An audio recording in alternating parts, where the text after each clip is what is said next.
Selamat datang di podcast saya.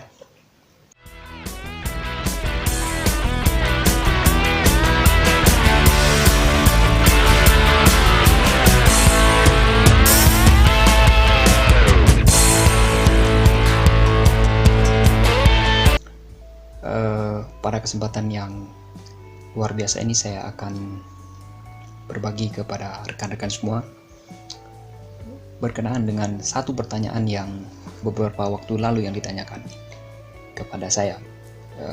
Bang, sebenarnya ini bagaimana mengenai PSBB katanya, kemudian mengenai adanya permasalahan dikeluarkannya undang-undang nomor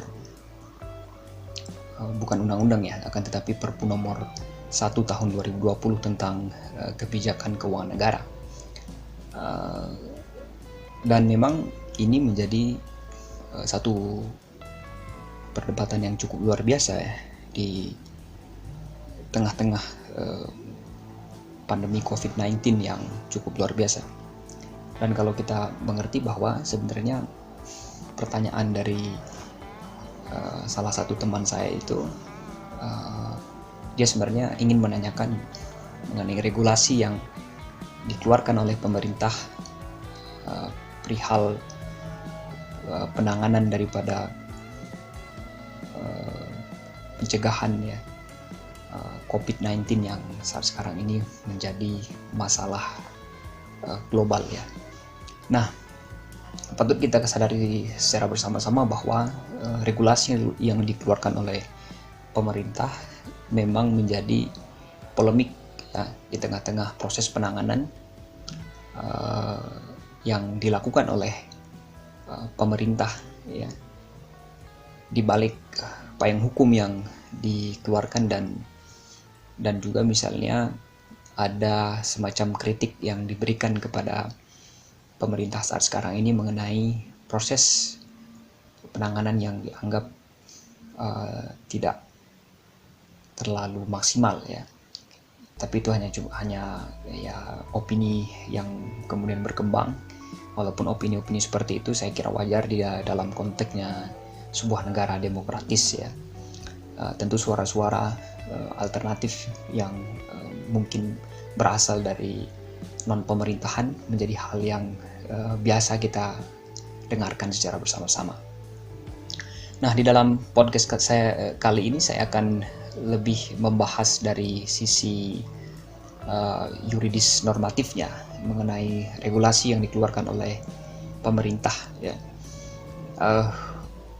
Perlu rekan-rekan ketahui bersama bahwa pengaturan mengenai regulasi yang dikeluarkan itu sebenarnya kita harus mengenal terlebih dahulu hierarki peraturan perundang-undangan ya, sebagaimana yang diatur di dalam Undang-Undang Nomor 12 Tahun 2011 tentang pembentukan peraturan perundang-undangan ya.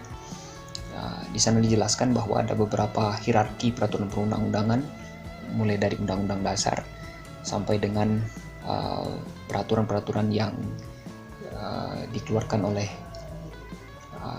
pemerintah daerah seperti itu. Nah, tetapi dalam kaitannya dengan regulasi yang berhubungan dengan COVID-19 ini, maka akan merujuk kepada beberapa undang-undang, juga kepada beberapa peraturan perundang-undangan, dan juga ada peraturan pemerintah, peraturan presiden. Berikutnya juga ada seperti misalnya keputusan presiden, ada peraturan menteri, keputusan menteri, bahkan juga peraturan perundang-undangan yang dikeluarkan oleh kepala daerah di tempat tertentu ataupun di provinsi-provinsi tertentu. Nah, dalam kaitannya dengan regulasi COVID-19 ini, maka rujukan yang digunakan di dalam ataupun dasar hukum yang digunakan adalah bisa merujuk kepada Undang-Undang Nomor 24 Tahun 2007 tentang penanggulangan bencana. Berikutnya misalnya yang dirujuk Undang-Undang Nomor 6 Tahun 2018 tentang kekarantinaan kesehatan ya. Kemudian ada kalau kita lihat di situ ada Perpu nomor 1 tahun 2020 tentang kebijakan keuangan negara dan stabilitas sistem keuangan. Ada juga misalnya keputusan Presiden nomor 7 tahun 2020 tentang gugus tugas percepatan penanganan corona virus ini. Ada juga kalau kita lihat PP ya, atau peraturan pemerintah nomor 21 tahun 2020 tentang pembatasan sosial berskala besar atau yang lebih dikenal dengan PSBB. Dan ada keputusan-keputusan yang lain yang dikeluarkan sebagai bagian dari upaya pemerintah dalam memberikan satu payung hukum mengenai penanganan daripada COVID-19 ini. Nah, rekan-rekan semua, memang yang paling santer dibicarakan saat sekarang ini adalah perihal istilah-istilah misalnya lockdown ya.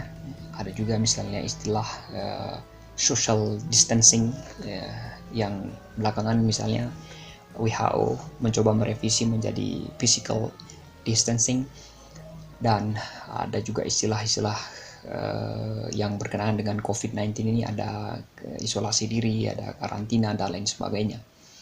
Memang di dalam undang-undang kita tidak mengenal istilah dari lockdown ya. Akan tetapi undang-undang kita mengatur, tepatnya di Undang-Undang nomor 6 tahun 2018 tentang kekarantinaan kesehatan. Di situ disebutkan adalah karantina ya. Di situ ada beberapa poin yang penting yang memang menjadi yang perlu untuk dipahami oleh rekan-rekan semua. Di situ ada karantina rumah, ada karantina rumah sakit ya, kemudian ada karantina wilayah. Termasuk di dalamnya juga ada pembatasan sosial berskala besar ataupun yang kita kenal dengan PSBB itu sendiri. Nah, karena Indonesia tidak mengenal lockdown ya, tetapi kita mengenal karantina, maka salah satu langkah yang dilakukan oleh pemerintah kita dalam upaya memberi payung hukum terhadap penanganan pandemi COVID-19 ini adalah dengan mengeluarkan peraturan pemerintah ya, peraturan pemerintah nomor 21 tahun 2020 tentang pembatasan sosial berskala besar dalam rangka percepatan penanganan COVID-19 ini. Dan PSBB ini menjadi salah satu hal yang digunakan oleh pemerintah ya. Setelah sebelumnya kita ramai berbicara mengenai lockdown ya, atau bahkan beberapa pemerintah daerah coba melakukan local lockdown ya, mencoba menutup segala akses ke sebuah daerah, meskipun akhirnya pemerintah bersikap tegas bahwa kewenangan untuk melakukan penutupan wilayah itu ada di pemerintahan pusat ya. Keluarkanlah peraturan pemerintah nomor 21 tahun 2020 tentang PSBB ini. Nah, PSBB ini memang cantolan hukumnya ataupun dasar hukumnya itu adalah undang-undang karantina itu tadi. Karena saya jelaskan tadi bahwa di dalam undang-undang nomor 6 tahun 2018 tentang kekarantinaan kesehatan, di situ ada 4 ya. Ada karantina rumah ya. Kemudian ada juga karantina rumah sakit, ada karantina wilayah, ada juga pembatasan sosial berskala besar. Nah, dalam kaitannya dengan PSBB ini memang kalau kita lihat bahwa proses pengajuan daripada PSBB ini diajukan oleh wali kota ataupun oleh bupati, gubernur kepada kementerian yang menyelenggarakan urusan kesehatan ya. Dalam hal ini diajukan kepada Kementerian Kesehatan ya. Persetujuan itu diberikan berdasarkan kalkulasi ya, berdasarkan persyaratan-persyaratan yang sudah dibuat ya sedemikian rupa, dan memang kriteria itu dibuat sedemikian rupa dalam rangka untuk melihat bagaimana sebenarnya grafik ataupun jumlah sebaran COVID-19 di sebuah wilayah tertentu. Kemudian juga ada kajian-kajian yang berhubungan dengan kemampuan SDM-nya, ya. Juga kajian mengenai operasionalisasi dan juga yang ada kaitannya dengan masalah kesiapan dari penanganan COVID-19 itu sendiri.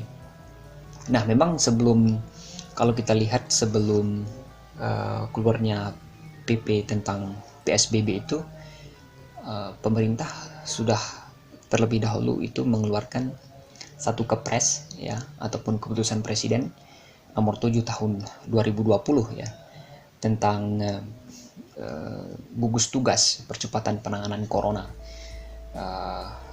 virus disease ini ataupun COVID-19 ini. Nah, gugus tugas itu yang kemudian lebih kita kenal dengan istilahnya yang biasanya melaporkan setiap harinya, yang melakukan konferensi pers, yang memberi data-data mengenai sebaran daripada COVID-19 yang setiap harinya ada. Biasanya kalau rekan-rekan sering melihat televisi, biasanya ada konferensi pers yang merupakan suara daripada pemerintah mengenai jumlah korban, kemudian jumlah yang terinfeksi, jumlah orang yang berada dalam pantauan dan lain sebagainya. Ada istilah ODP, PDP dan lain sebagainya itu. Jadi sebenarnya itu adalah salah satu tugas daripada gugus tugas percepatan penanganan coronavirus itu. Dan kalau kita tahu memang di dalam keputusan presiden itu ada tim pengarah dan juga ada tim pelaksana. Dalam hal tim pelaksana ini maka dia diketuai oleh ketua kepala BNPB, ya, Badan Nasional Penanggulangan Bencana, yang setiap hari memberi laporan kepada presiden mengenai perkembangan, dan ketua pelaksana daripada gugus tugas ini juga dia bisa mengusulkan kepada Kementerian Kesehatan untuk memberikan PSBB terhadap suatu wilayah tertentu yang dianggap layak untuk diberikan status PSBB seperti itu. Nah, rekan-rekan semua, patut menjadi perhatian kita secara bersama-sama bahwa selain soal PP tentang PSBB, lalu kemudian keputusan presiden soal pembentukan gugus tugas percepatan penanganan corona itu, kita juga melihat ada satu payung hukum yang diberikan oleh yang dibuat oleh pemerintah, yaitu peraturan pengganti Undang-Undang nomor 1 tahun 2020 tentang kebijakan keuangan negara dan juga stabilitas sistem keuangan. Nah, di dalam pembentukan Perpu ini memang menuai beberapa pro kontra, ya. Salah satunya adalah mengenai besaran defisit yang melampaui daripada yang sudah ditetapkan oleh undang-undang, ya.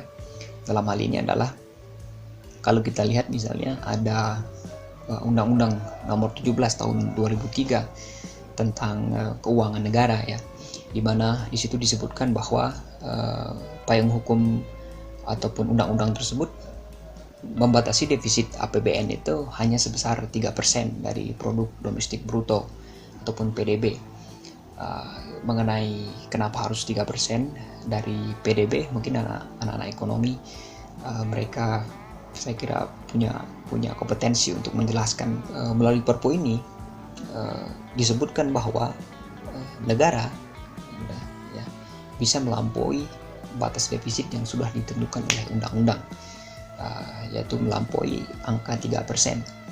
Dan salah satu alasannya sebagai bentuk dari semacam relaksasi anggaran lah, bisa kita bilang begitu, dalam upaya untuk penanganan COVID-19 ini, sehingga pelebaran defisit anggaran itu yang melebihi 3% dimaksudkan agar agar pemerintah bisa secara lebih leluasa untuk menggunakan anggaran dalam rangka penanganan COVID-19. Karena kalau kita baca misalnya keterangan-keterangan yang disampaikan oleh pemerintahan kita, memang di situ ada perlambatan pertumbuhan ekonomi, ya, kemudian penurunan pemasukan, dan terjadinya kenaikan anggaran belanja ya. Sehingga menyebabkan pertumbuhan ekonomi menjadi sangat berimbas ya, berimplikasi terhadap proses penerimaan daripada keuangan negara. Sehingga dengan demikian langkah ini dianggap sebagai salah satu cara untuk mengamankan sisi daripada keuangan negara di dalam rangka percepatan penanganan COVID-19 ini. Dan memang kalau kita lihat, selain soal pelebaran defisit anggaran 3% dari produk domestik bruto ataupun dari PDB itu, juga di sana disebutkan bahwa pejabat yang mengambil kebijakan dari lahirnya Perpu ini juga tidak bisa dituntut secara pidana dan juga perdata, karena dianggap sebagai dalam rangka melaksanakan tugas yang didasarkan pada etikat baik ya, sesuai dengan Perpu itu sendiri. Kemudian juga segala tindakan yang termasuk dalam keputusan atau pejabat ya ataupun badan pemerintahan berdasarkan Perpu itu juga tidak bisa diajukan sebagai objek gugatan yang bisa diajukan kepada pengadilan tata usaha negara. Dan ini mungkin yang kalau kita lihat yang beberapa praktisi ya itu coba melakukan kritik ya secara terbuka kepada pemerintah mengenai objek gugatan yang coba diberikan payung hukumnya ya oleh Perpu ini, dan dia tidak bisa untuk diajukan ke pengadilan tata usaha negara. Nah, kemudian juga di dalam segala macam biaya yang telah dikeluarkan oleh pemerintah di dalam proses penanganan COVID-19 ini, demi menjaga stabilitas sistem keuangan dan juga program pemulihan ekonomi nasional, dianggap bukan merupakan kerugian negara ya. Jadi ini ada sebenarnya salah satu hal yang mungkin kalau di dalam proses penanganan korupsi itu jadi biasanya salah satu hal yang biasanya sering diperdebatkan, apakah sebuah tindakan itu dia terdapat hal-hal yang merugikan negara atau tidak ya. Nah, ketika misalnya tindakan yang dilakukan oleh pemerintah ataupun pejabat yang berdasarkan Perpu ini yang menghilangkan hal-hal yang dianggap menimbulkan kerugian negara dengan dalih sebagai penyelamatan perekonomian, maka ini juga menjadi satu kemewahan yang dimiliki oleh peraturan perundang-undangan yang dikeluarkan oleh pemerintah ini. Nah, kemudian juga di dalam proses regulasi yang dibuat sedemikian rupa memang menyebabkan ada pro kontra di tengah-tengah masyarakat ya. Pro kontra itu memang cukup terasa hingga sekarang ini di dalam proses pembuatan hukumnya yang dianggap setengah hati dan juga dianggap menyimpangi daripada undang-undang yang memang sebelumnya sudah ada yang mengatur. Meskipun ini merupakan salah satu cara pemerintah di dalam upaya penanganan daripada COVID-19 ini.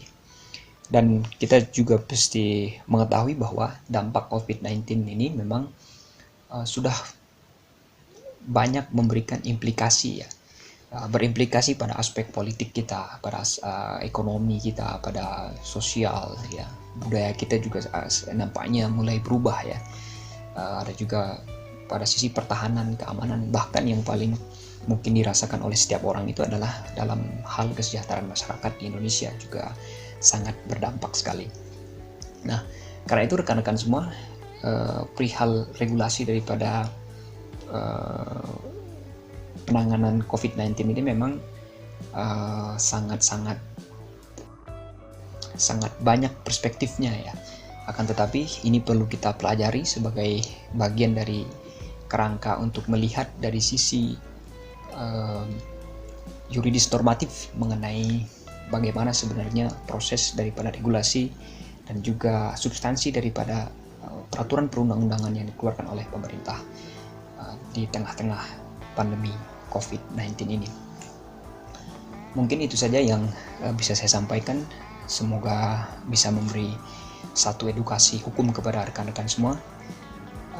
Saya ucapkan terima kasih dan selamat menjalankan aktivitas